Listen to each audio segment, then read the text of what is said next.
श्री प्रियादास जी महाराज वर्णन कर रहे हैं कि विभीषण जी की भक्ति का वर्णन कौन कर सकता है। इसको चित्त लगा करके सुनो। एक कलिकाल की घटना है विभीषण जी की, इस युग की घटना है। ये नया चरित्र भक्तमाल में एक जहाज समुद्री तूफान में जहाज फंस गया और जहाज के चालकों ने कहा कि अब बचाने का हमारे पास कोई उपाय शेष नहीं रहा, जहाज तबाह हो सकता है, क्या करें। सब अपने अपने इष्ट को याद करने लगे। सब तरह के लोग होते हैं। किसी ने कहा अरे महाराज समुद्र बल मांग रहा है, बलि। यहाँ भी देहात में लोग कहते हैं अरे भैया नदी ने बल ले लिए उसकी, तालाब ने बल ले लिया, ऐसे कहते हैं ना गांव देहात में लोग। बोले समुद्र देवता बलि मांग रहे हैं। बलि के विश्वास वाले लोग भी होते हैं। और बोले अब यहाँ किसको बलि दें। बलि हमेशा कमजोर की होती है, तगड़े की बलि कभी नहीं होती। घोड़े की बलि नहीं, हाथी की बलि नहीं, शेर की तो बिल्कुल बलि नहीं। कौन खुद ही बलि ले लेगा। नीतिकारों ने कहा है अश्वम नैव गजम नैव व्याघ्रम नैव च नैव च अजापुत्रम बलिम दद्यात् दैवो दुर्बल घातका। दैव भी दुर्बल का घातक होता है। संसार का नियम में कमजोर को ही बलि का बकरा बनाया जाता है, ताकतवर को कोई बोलने की हिम्मत नहीं। तो एक बेचारा आदमी था, उसमें दिमाग तो उसका बहुत अच्छा था, लेकिन बस यहाँ से अपंग था, कमर से नीचे अपाहिज था। तो लोगों ने कहा चलो ये बिना किसी काम का है, इसके आगे पीछे भी कोई नहीं है, पटक दो इसी को समुद्र में। वो बहुत चिल्लाया भैया हमारा अपराध क्या है।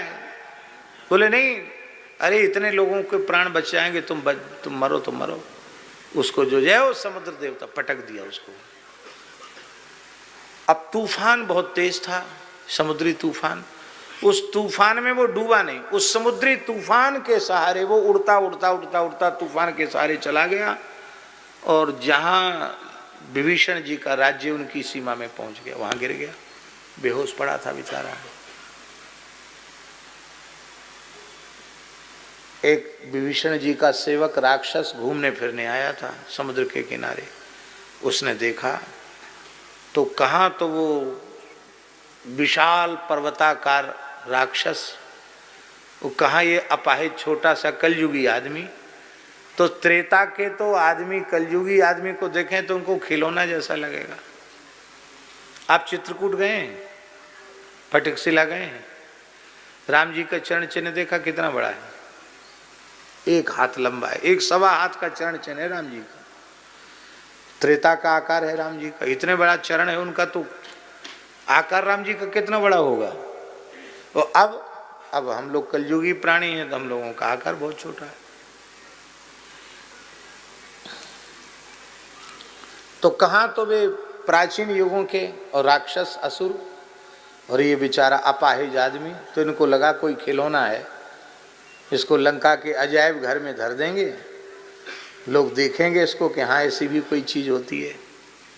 उसको उन्होंने टोकरी में रखा और लेके आए, विभीषण के सामने उसको प्रस्तुत किया।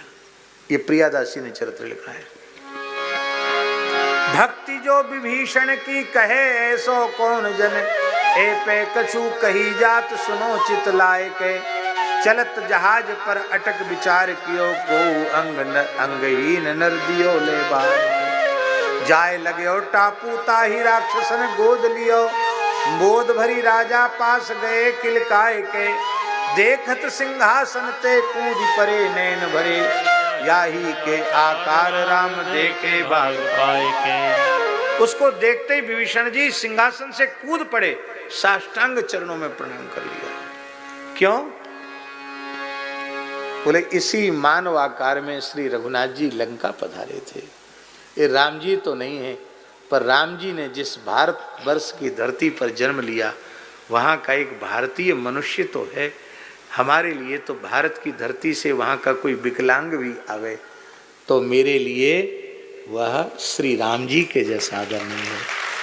भारत के मनुष्य में एक विकलांग व्यक्ति में उनकी ऐसी भावना है, राम जी के आकार का दर्शन वे कर रहे हैं तो राम जी के प्रति उनकी कैसी भावना होगी।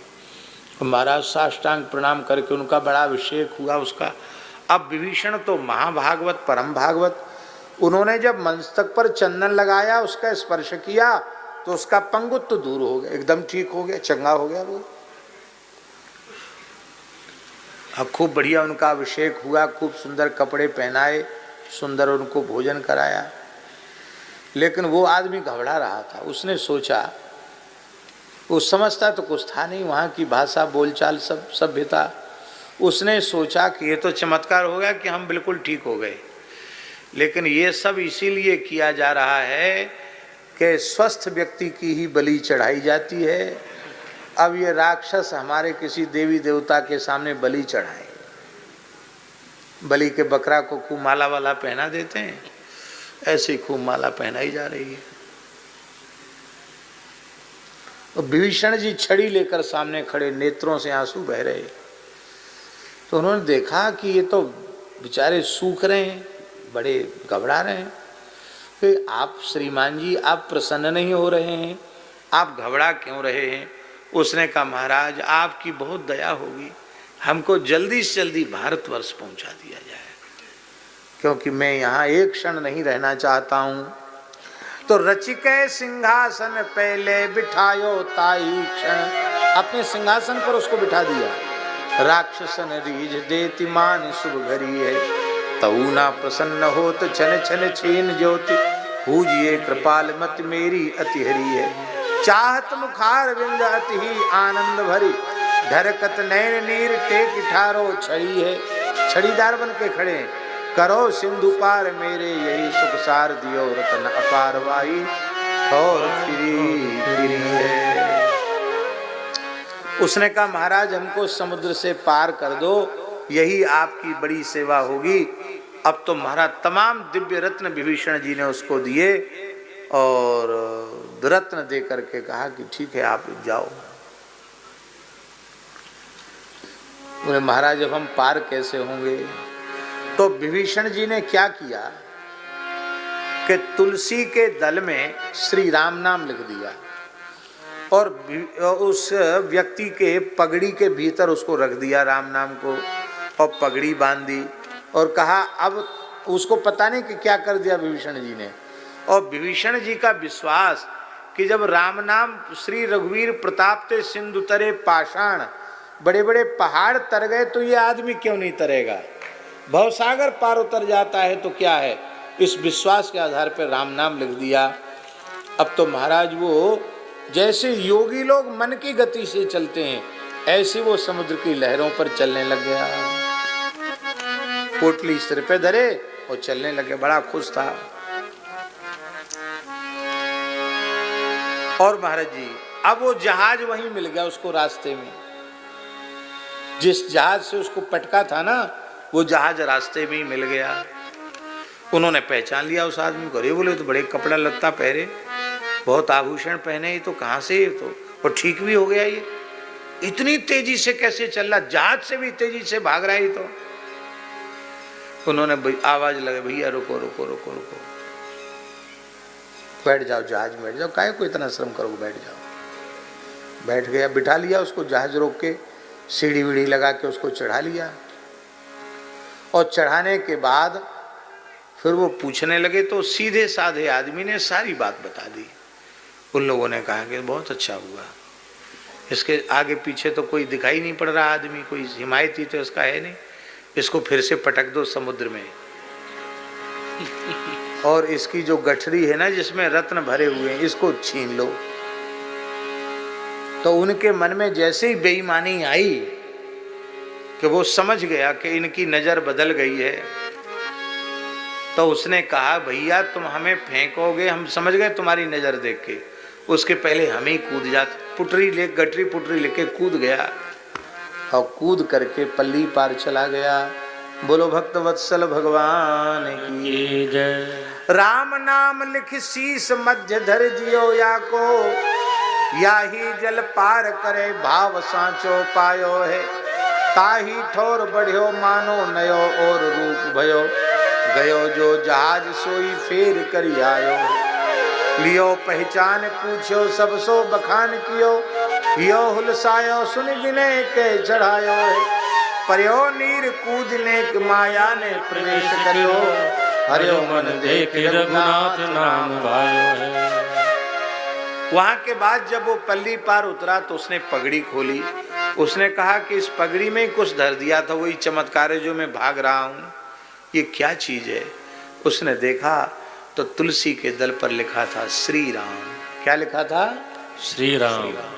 अब तो वह रोने लग गया, अरे हमने विभीषण से राम नाम में प्रीति मांग ली होती, रघुनाथ जी के चरणों में अनुराग मांग लिया होता, हम तो ठगाए गए, ये सोना चांदी लेके आ गए।